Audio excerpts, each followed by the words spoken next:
আমি আমার এই ছোট্ট জীবনে অনেক মানুষের ভালোবাসা এবং সম্মান পেয়েছি, যেটা আমি কখনো আশাও করিনি। যতটুকু আশা করেছি তার চাইতে বেশি ভালোবাসা ও সম্মান মানুষের কাছ থেকে পেয়েছি।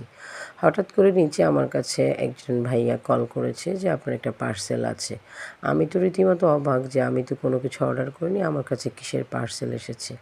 যাই হোক, আমি নিচ থেকে পার্সেলটা নিয়ে এসেছি। দেন বাসায় এসে যখন দেখলাম প্যাকেটটা খুলে প্যাকেটের উপরে দেখলাম যে আপুর মোবাইল নাম্বার এবং আপুর পেজের যে লোগোটা, তখনই আমি বুঝতে পেরেছি যে নিশ্চয়ই এটা হাসিনা আপুর কাজ।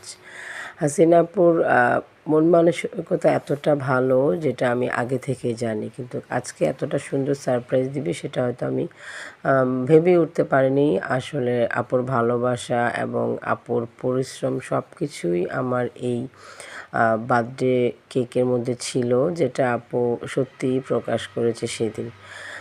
আপু যে এমন একটা সারপ্রাইজ দিবে যেটা আমি ভাবিনি। সেদিন আমার মনটা এমনিতেই একটু খারাপ ছিল, আর যখনই আমি আপুর দেয়া সারপ্রাইজটা পেয়েছি আমার মনটা একেবারেই ভালো হয়ে গিয়েছিল। আর আমি সত্যি অনেক বেশি অবাক হয়েছি যে এত সুন্দর একটা সারপ্রাইজ হাসিনা আপু আমার জন্য পাঠিয়েছে।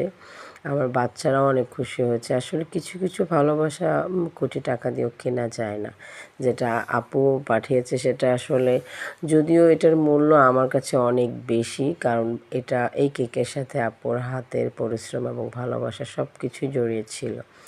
আর সবচাইতে বেশি কথা হচ্ছে যে আপু অনেক আগে থেকে আমার অনেক প্রিয় একটা মানুষ।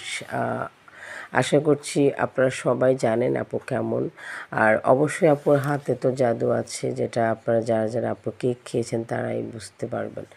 আসলে আমি রিভিউটা অনেক লেট করে দিয়েছি, কারণ আপুর রিকোয়েস্ট ছিল আমি যেন আপুর নাম না আনি, কিন্তু আসলে আমার ভালোবাসাটা আমি আপনাদের সাথে শেয়ার করলাম, কারণ এত সুন্দরভাবে কেকটা যত্ন করে পাঠিয়েছি যেটা আপনারাই দেখতে পাচ্ছেন। যারা এখনও আপুর হাতের কেক টেস্ট করেননি তারা কিন্তু বড় কিছু মিস করে ফেলেছেন। অতএব যদি আপুর হাতের জাদু দেখতে চান তাহলে অবশ্যই আপুর হাতের করা একটা কেক হলো আপনারা টেস্ট করে দেখবেন। ভালো থাকবেন। উপরে লিঙ্কটি দেওয়া আছে, অবশ্যই আপুর পেজ ভিজিট করে আসবেন। ধন্যবাদ। নেক্সট কোনো ভিডিও নিয়ে আবারও আপনাদের সামনে হাজির হব। টাটা।